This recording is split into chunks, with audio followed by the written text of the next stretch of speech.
again, this is just a little celebration for existing patients of ours, or those who know us, who want to know us. This is really just educational, informational. And please enjoy your tea and cookies as we chat here. Our main focus, our main model in our office is how can we look better, enhance our appearance without drastically looking different. That's generally our model. Whether it's non-surgical or surgical, that's kind of how we approach each person. Just a standard disclosure, I have no financial relationships, everything is off-label. This is educational information, that's an opinion only. A little bit about me, for those who don't know me, I grew up in the Chicago area, went to undergrad in Northwestern, studied biomedical engineering, and then medical school at the University of Illinois in Chicago. Then I went to New York. This is Central Park. I did kind of two residencies. One in otolaryngology, head and neck surgery, and then a separate one in facial plastic surgery. So I just focus on the face. I don't do breast or body lifts or anything like that. And this is Mount Sinai Hospital across the street from Central Park. And our office, many of you know, is just a 15-minute walk from the White House, which I love it. It's great. So I focus on the face, and this talk is really more information on surgery. And sorry for the lighting, I wish we could get a little darker here, but how do we enhance a person's appearance, regardless of age? And when, and some of you may already know this, when I speak with people, we talk about structure and laxity. How is one person's tissue, skin, fat, muscle, bone affects one's appearance? Part of it is genetics, how you're born. Part of it comes from age. Part of it is lifestyle, such as smoking or extended sun exposure. And for many patients, a combination of things. It could be their eyes, it could be their chin or neck that is more of a concern. And what do patients report? Well, various things. They report all kinds of things. It's not just this wrinkle or this sagging tissue. They may give the impression to others that they look tired, or they give the feeling to others that they may not have a lot of energy, even though they feel vibrant. And again, that's part of our goal, whether it's surgical or non-surgical, is to make you look vibrant, make you look like you've been on vacation, like you're full of energy, you're going to take on the world. And if you notice, I never say, well, I want to make you look younger, because that's not our approach.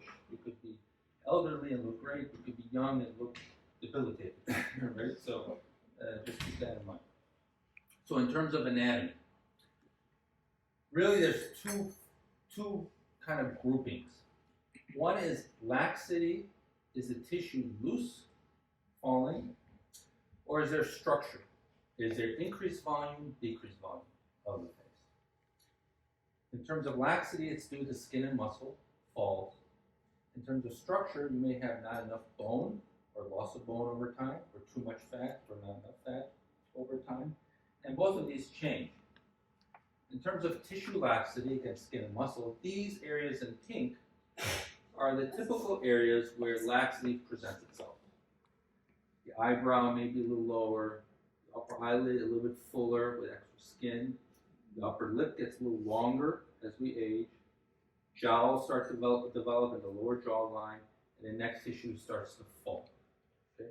And some patients may have what's called platysmal band or sagging tissue in their neck. In terms of structure, again, which is bone or fat primarily, we either have excess volume relatively or insufficient volume relatively. On the patient on the left, the areas that are shaded blue are areas that have relatively loss of volume, either from genetics or naturally, as we get older, we lose some volume. We lose volume and fat in the temples, we lose fat and bone in the cheeks, smile lines around the mouth, and right in front of the jowl, because we lose bone in the lower jaw as well. Now, the patient on the right, we also gain fat, we gain volume in certain areas, and this is regardless of in diet or exercise. We gain fat in the neck, we gain fat in the jowl, we gain fat in the lower eyelid, and this has been shown in MRI sites. We gain fat, a little bit of fat and the upper eyelid closer to the nose. So when patients come to me, they typically say, this bothers me, this bothers me. We look at the whole face, the whole neck, and develop a comprehensive plan. But for this patient, she exemplifies some issues of laxity, some issues of structure that has affected her over time. Again, the peak areas are areas, in her case, again, everyone's different, in her case, where laxity is a primary issue. She also has in the areas of blue where there's volume loss. The cheeks are flatter because of bone loss and fat loss. There's wrinkles around the mouth because of fat loss and bone loss. But she also has relatively excess fat in some areas, and especially in the lower eyelids. There's a bulging of fat that occurs over time. And there's excess fat in the neck and the jaw. Okay. So she's a candidate for many potential procedures, but again, every patient's different. We decide together with the patient what may be appropriate for them. So let's talk about, and most patients, they don't come in and say we want everything head to toe. Most patients will focus on either the upper third of the face or the lower third of the face. So that's kind of how I split up the talk. In terms of the eyes, the two main procedures is upper eyelid surgery. What is done? A small amount of skin and fat is removed because that's where extra skin and fat develops over time. It's laxity that occurs, a little bit of fat accumulation closer to the nose, and this could occur at any age. She was 18 when she had surgery. She was just born with relatively excess skin. There's another patient. Typically, after about the age of 40, most people start considering maybe upper eyelid surgery, lower eyelid surgery, brow surgery. But again, it's case by case basis. This is a patient who had brow lift. I did her upper eyes several years earlier, but her eyebrow descended over time. So the difference between the right and left, you see more crease in her upper eyelid on the picture on the right, because the eyebrow was lifted. And some patients need both upper eyelid surgery and a brow lift at the same time. Okay. Notice her skin is touching her eyelashes, and some patients may complain difficulty putting on makeup, and that may be what brings them into the office. Now, this is a patient where volume was an issue. She was young. She was just not born with insufficient volume in the temples, the upper eyelid, and the lower eyelid. So what did we do? We did fat transfer and lower eyelid surgery. We added volume. We took fat, her own fat from her abdomen or her thighs, processed it sterilely, so there's nothing synthetic, and we re-injected it. Okay. Here's another example. A younger patient, a gentleman in his late 30s, relatively flat cheeks, relatively excess fat in the lower eyelid. He has more of a structure issue in terms of volume. So we want to hide the bag. We remove volume from the lower eyelid by removing fat, but then we add fat to the cheeks to create a more smoother transition between the lower eyelid and the cheek, so that shadow is not there. An older patient, she's got a combination of issues. Heavy eyebrows, sagging eyebrows, excess skin with tissue laxity, also tissue laxity in the lower eyelids in her case. So we did everything, upper eyelid, brow lift, and then fat transfer as well.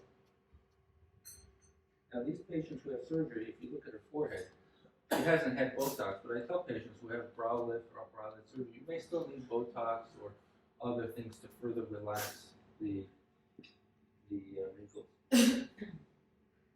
Another case, upper eyelid, brow lift, fat transfer. So what's recovery like after eyelid surgery? It's relatively easy, what patients are reporting. Most patients don't have a lot of pain. It's just bruising and swelling. Most of it goes away in about a week. It may take 2 weeks or so for a lot of that to go away. These are examples within the first week after surgery. This is that patient earlier who had the fat transfer and lower eyelid surgery 1 week after surgery. 1 week after surgery. And it ranges. Each patient is different. Some patients may bruise more, some patients may bruise a little bit less. And we go over medications that may, if you're taking certain medications or supplements that can enhance bruising, we go over that with you beforehand. We'll say more questions at the end. Now the neck. So again, most patients are either concerned about the eyes or the neck, some patients everything. But going back to laxity or structure, in the neck it's the same issue. This patient exemplifies both. She has a relatively weak chin bone. She has excess fat in the neck. She has sagging skin, sagging muscle. She also has, it's a little hard to see in the screen, a gland that's droopy. Okay. If you remove the skin, this is an anatomic picture of what you see. You could see the red is the platysma in the neck. There's fat in front of it, there's fat behind it, and there's also a gland behind it. This is what, this is our ideal goal. We don't always get that, but sometimes we achieve that in an ideal neck. But basically, you start in a quote-unquote ideal neck, you start to see some of the shadows of the certain muscles and structures in the neck, but it still has a certain softness to it. So what do we do with the fat? Again, there's two layers, a superficial layer and a deep layer that is separated by the platysma, or the neck muscle. And the superficial layer is like liposuction. The deep layer, you really can't liposuction that, so what we do, we make a small incision underneath the chin and just kind of tease it out. And here's an MRI scan, a side view. The white is fat, and you see a little kind of black line separating the fat to a deeper and a more superficial layer. So for the superficial layer, we do liposuction. Here's, again, it could be at any age. Some patients are born with a little bit of excess fat underneath their chin, but we all develop a little bit of excess fat as we get older. She just had liposuction. Liposuction is 3 stitches, one behind each ear and just one underneath the chin. And there's some skin tightening that occurs over time after the liposuction. Here's an older patient. She's really more of a facelift or neck lift candidate, but she couldn't because of medical issues. So we did liposuction, and she had some skin tightening afterward. But what do we do about the bone, again, structure, around the lower jaw area? We can augment with an implant, or we can augment by cutting the bone and moving the bone forward. Now that's a little bit more involved. Most patients elect not to do that. Implant's a pretty good option. And here are some examples of patients who are and a lot of this is genetics in terms of the chin and jaw. Their jaw just never developed as strong as it could have. And they may complain about a double chin. Not all of it is fat. The patient on the right is very slim, but her mouth is always open. Her lips are always dry. It's a sign of relatively weak chin bone. This is the implant. I use silicone. I like silicone because it's easy to put in. In case there's an issue, it's easy to take out.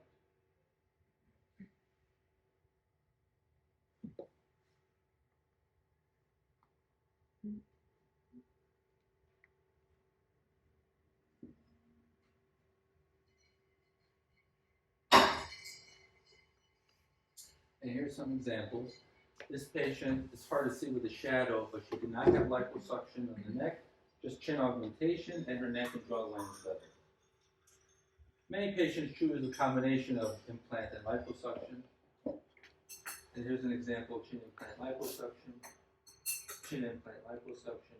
Now the incision underneath the chin heals pretty well. I don't recall a patient ever complaining about the incision that's underneath the chin. And it helps improve the jowl. This is a woman in her 30s. She has jowling. She asked for a facelift. I thought she was too young for a facelift. So we improved her jowl, and neck with the liposuction to address the superficial fat and the chin augmentation with the silicone implant. Recovery is relatively easy. Again, everyone's different. Some patients longer, some patients shorter, but most of the recovery is about a week to 2 weeks. You'll get a little bit bruising in that area. And at first, the chin and jaw is going to look bigger because of swelling, and then over time it kind of shrinks. Well, what do we do about laxity? Laxity typically involves muscle and skin. We'll do a facelift and neck lift. There's a lot of overlap between a facelift and neck lift, and many plastic surgeons will do kind of a combination at the same time to address both as one unit. And the incisions are very similar. The facelift incision extends a little bit underneath the hair top. Neck lift incision is a little bit more behind the ear. And incisions heal pretty well. This is a progression over time of a facelift patient. And our patients should be able to wear their hair in a ponytail without any issues. Most of the healing occurs within the first couple of weeks, but it really takes a full year. And this is any surgery for final recovery. And men need surgery too. So this is men for the first week. I ask them not to shave. So this is a woman in her early 50s. Really doesn't have a lot of loose tissue, but it concerned her. She had a little bit of jowl and shadow by the chin area. So we tightened her up with the kind of a mini lift, a lower face and neck lift. This is a more advanced aging. She really has like a quote-unquote turkey neck. Okay? She has a lot of sun damage as well. So we did a facelift neck, and she heals very well. I barely even see an incision when she comes to the office around the ears. She does not have a lot of fat in her neck. That's just all loose skin and muscle that has fallen down. Here's a woman in her 50s. She has a combination of excess superficial fat and loose skin. So we did a combination treatment, face and neck lift, liposuction, and then what you don't see here, she had fat transferred to the cheeks and under eyes. Gentlemen, severe sun damage, no chin, no neck, men tend to swell and bruise more as compared to women. This is a more advanced neck, weak chin bone, tissue laxity, excess neck fat, a gland that is hanging low. She needed every tool in the toolbox to kind of lift that neck. Now surgery is long lasting, but surgery is not permanent. All patients will at some point consider another surgery. On the shorter end, maybe 5 years, but on the longer end, maybe 10 to 15 years. And it varies. This is a woman, she had a facelift. She was maybe 60. I see her when she's 80, and we do another facelift. What's recovery like after a face and neck lift? Similar. Most of the healing is in the first week to 2 weeks. But it may take 4 weeks before you feel comfortable to go out in public. It varies. Here's a woman, she had also had a chemical peel at the same time as her. So what's the best? There is no best. Everything is customized to you based on your anatomy, your medical history, your personal preferences, your time frame. We go into a lot of factors in terms of developing a plan. I'd like to thank again Tanya and Amelia. These are a fantastic dynamic duo. So whenever you call the office, they're the ones who are helping. Thank you.